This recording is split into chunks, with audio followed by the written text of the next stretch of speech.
Hi friends, గాయత్రీదేవిని వచ్చేసాను. ఈరోజు Gayatri Devi special దొండకాయ ప్లస్ కొబ్బరి మిక్సింగ్ చట్నీ ఎలా చేస్తానో చూడండి. ఒక పావు కేజీ దొండకాయ ముక్కలు చక్రాలల్లే కోసేయండి, కట్ చేసి మిక్సీ వేసిన ఒక పచ్చి కొబ్బరి ఒక కప్పు తీసుకోండి. ఒక 6 పచ్చిమిర్చి 2 సగాలుగా చేసి పక్కన పెట్టుకోండి. 2 చింతపండు రెబ్బలు, 2 స్పూన్లు తాలింపు, ఉప్పు తగినంత వేస్తాం. ఎలా చేస్తానో చూడండి, ఇంకేం అవసరం లేదు. స్టవ్ మీద ఒక బాండీ పెట్టండి, స్టవ్ వెలిగించి 2 స్పూన్లు నూనె వేయండి.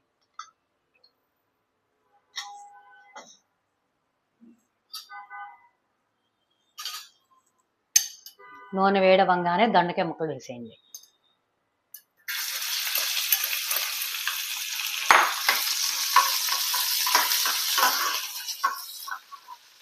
రెండు నిమిషాలు దొండకాయ ముక్కలు వేయించండి.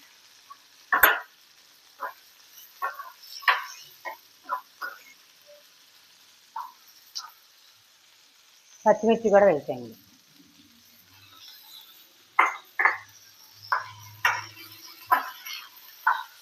ఇంకేమీ వేయద్దు, దొండకాయ ముక్కలు ఒక 3 నిమిషాల్లో మీకు వేగిపోతాయి.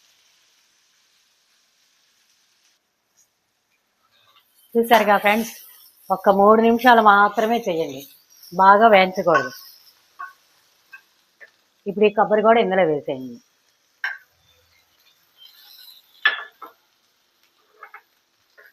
చింతపండు కూడా వేసేయండి. తాలింపు తర్వాత కలుపుదాం. ఇంకా దీన్ని మిక్సీ వేసేద్దాం. స్టవ్ ఆపేసేయండి. ఫ్రెండ్స్ చూసారుగా, చల్లారిపోయింది. ఒక 1/2 స్పూను పసుపు వేద్దాం. పసుపు వేస్తే కలర్ బాగుంటుంది, చూడటానికి అట్రాక్షన్గా ఉంటుంది చట్నీ, యాంటీబయాటిక్. ఇప్పుడు ఇది మిక్సీ జార్లో వేసేద్దాం.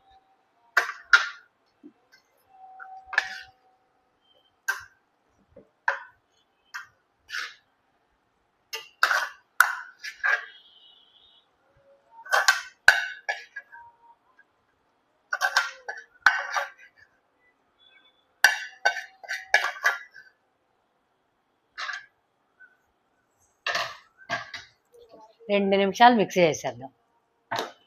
సాల్ట్ ఒక్క స్పూన్, ఒక్క స్పూన్ సాల్ట్, ఇంకేం అవసరం లేదు.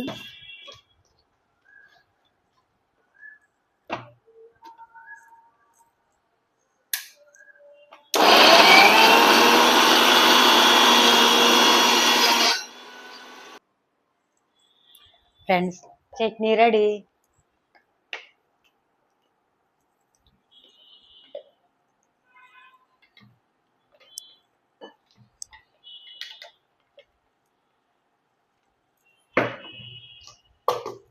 ఈ తాలింపు కూడా ఇందులో వేసేయండి.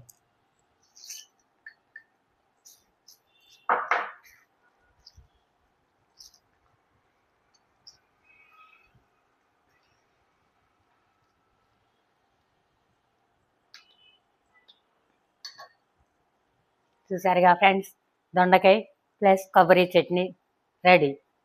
చాలా సింపుల్గా చేసుకోవచ్చు.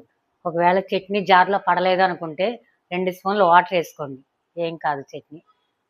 ఓకే ఫ్రెండ్స్, నా ఛానల్ నచ్చితే లైక్ చేయండి, షేర్ చేయండి, సబ్స్క్రైబ్ చేయండి. గాయత్రి వల్లూరి 5476 గాయత్రి వల్లూరి అని సబ్స్క్రైబ్ చేసిన నా ఫోటో వస్తుంది. ఓకే ఫ్రెండ్స్, ఇదే కాదు, ఈ ఛానల్ కుకింగ్ ఛానలే, కుకింగ్ వీడియోస్ కాదు, సాంగ్స్ కూడా వాడతాను, నాకు వచ్చినట్టు వాడతాను. నా సాంగ్స్ కూడా విని లైక్ చేయండి, షేర్ చేయండి, సబ్స్క్రైబ్ చేయండి. Okay friends, bye.